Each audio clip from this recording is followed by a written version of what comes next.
Hello, YouTube, and welcome back to another video. Today, we are going to be doing another review on Classroom of the Elite Season 3. Episode 7 just released today, and this was a slow episode compared to last week's. Last week's was definitely a heavy hitter with the new brutal exam coming up, and this was definitely like the calm before the storm. 100% because freaking the not much really happened. We just get a few discussions in regards to the exam. The Ayana Koji group meets up and discusses possible plans of actions and stuff. Ayana Koji does his normal thing, does his best to get information, get other people's motives and stuff like that. We actually find out, well, he finds out, it was probably pretty obvious to the audience already, but um, Yamaguchi is planning to get Ayano Koji expelled, and he's convinced a little, like about half of the class to expel him. And, he's all happy-go-lucky about it. He's like, okay, I'm safe. Kiyotaka's getting the fuck out of here. I'm good. And freaking he meets with Kushida about it to find out before, because obviously, she knows everything. Because before he figures this out, they go to class, and the day before, everyone was panicking. There was tension in the air, you could feel it. And the day after, it was all gone. Like that was non-existent anymore.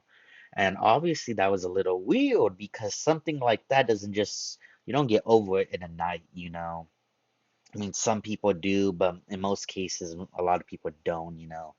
It's like kind of traumatic. So he figures out something's off. He talks to Kushida about it because he talks with his group and he's like, hey, don't y'all think this is weird? Like, yeah, we noticed that too. People probably agreed on expelling one person already, so they're feeling better about themselves. And so when he meets with Kushida, she's like, "Oh, I'm trusted. I can't tell you the secret." And then he gives up immediately. He's like, "Oh, well, my hands are tied. Well, I'm out of here." And Kushida finds that no fun at all. So she actually does end up telling him. She's like, "Hey, it's Yamaguchi. He's the mastermind here." So from that little piece of information, he's able to deduce that Arisu is actually the real mastermind controlling Yamaguchi. Obviously, what raises this suspicion is that in the last arc, she actually met and talked to Yamaguchi, and that's a little weird how Arisu of all people wants to talk to this lesser of a human, as she would probably put it. Um, so he figures that out, and you might be asking, well, wait, didn't Arisu say that she wasn't going to interfere with Kiyotaka this exam? And you're absolutely right. That's what she said. So then what's the meaning of all of this? Now, obviously, I can't say, but there is meaning in all of this. And wow, it's looking rough for Ayano Koji since it's looking like Oishi might actually be going back on her word and trying to expel Kiyotaka. We know that's probably not gonna happen considering this is anime and obviously he's the GOAT. So he's gonna stay, probably, hopefully. No promises. But other than that, after he actually meets with Kushida and talks about and finds this out about the plot to expel him, Kei actually finds out and informs him before meeting with Kushida as well. And he's thankful. And you might not notice it. You might let it slip, but this episode, Kiyotaka actually calls Kei by her first name. I'm pretty sure this is the first time, or at least since season two, since he has in the anime, if I'm remembering right. I don't remember him calling her K at all this season until now. But for some reason, I heard it and it was just so memorable. So I just wanted to bring that up. But uh, they'll We see Kay, her love is slowly rising. When she gets called her first name, she's like, oh, blushed and everything. I love her, I love her, I love her. She's amazing. I adore her.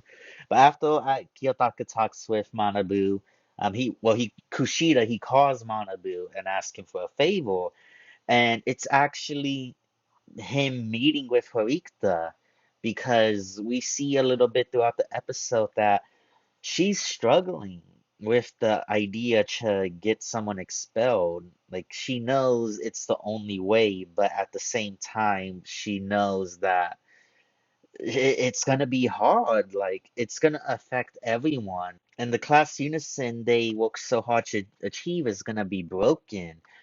And it's shown in the conversation between Manabu and Horikita that you could probably guess Kiyotaka's intentions, because he knows how difficult it is for Horikita right now.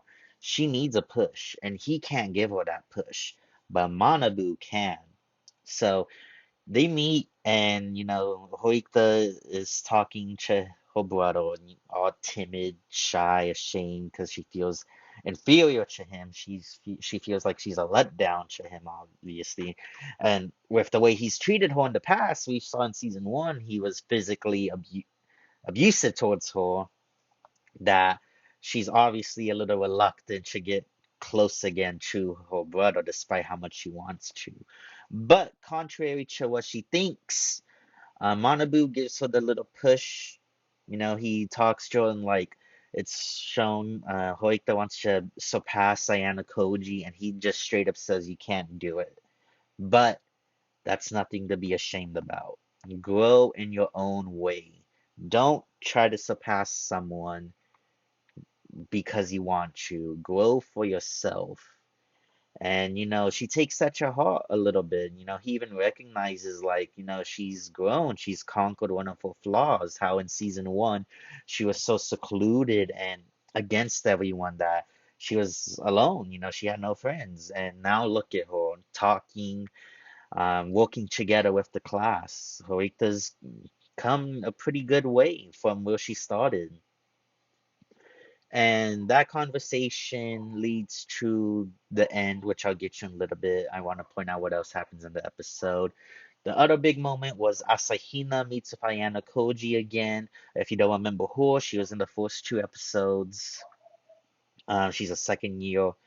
But she talks to Kiyotaka about Ichinose. She's like, hey, I know you're kind of close to Ichinose, but she's kind of in a little pickle right now. Manabu is, well, she wants Manabu to help her save her classmate, and he's forcing this kind of unruly condition on Shoho, and I want you to help her, not directly saying, hey, help her out, but like, hey, I just want to tell you because you're kind of buddy buddy, but that's it. You could just do nothing. This might hold my class is all I'm saying, because she's short a little over 4 million according to her, and that's not a lot. I mean, that's not a little amount of points you're asking to borrow. So Kiyotaka actually meets with Ichinose, and they talk a little bit about that. Nothing really goes with that. We'll see more in the next episode, I'm assuming. But getting to the end, well, one more scene. This is very important. This is very important because we see, um, oh my God, I'm forgetting his name. I'm blanking out on his name. Oh my God. The male leader of Class C. I can't believe I'm forgetting his name right now. Karizawa's Kay's former boyfriend. All right, I can't.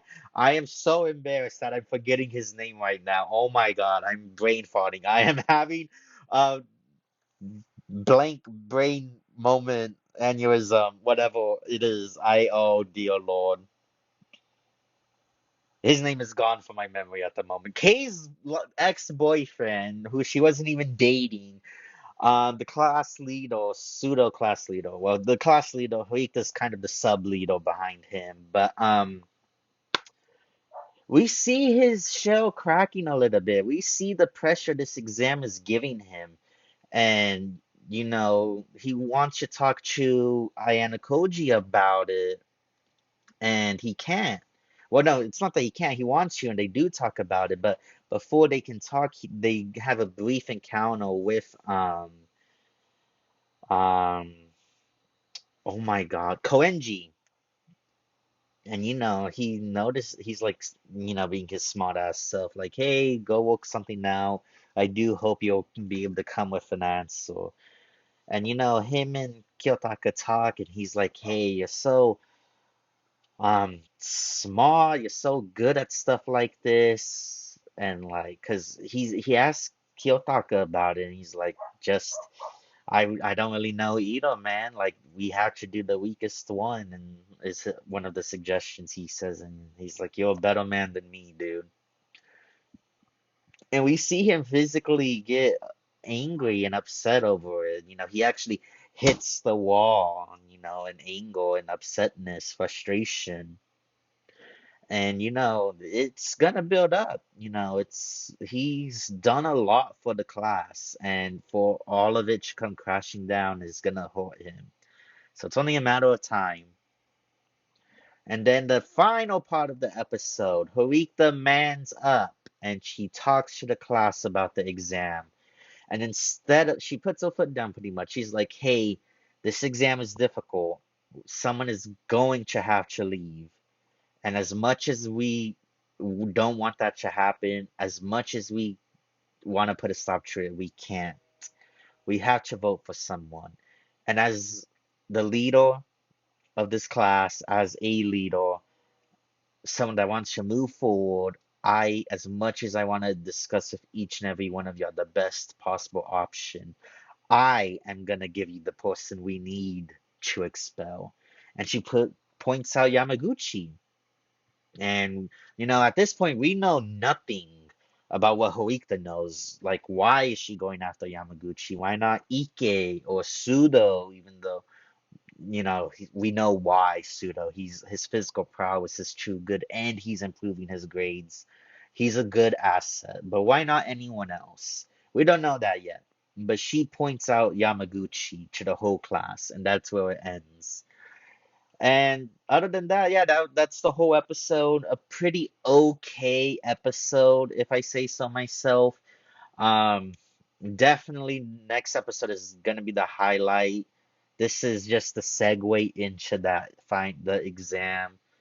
Definitely a lot worse compared to last episode, 100%. Like, the tension in last episode was phenomenal. This episode, it was kind of meh. Like I said, just an okay episode, and that's about it. So I hope you guys enjoyed. Let me know your thoughts on the episode down below. I hope you look forward to next week's episode, and then volume 11 is here. It's gonna be peak. I promise. It's gonna be amazing. Now, hopefully, Lush does a good job, but in the light novel, it's peak. So that's it for me. Hope you guys enjoyed, and I'll see you on the next one. Peace.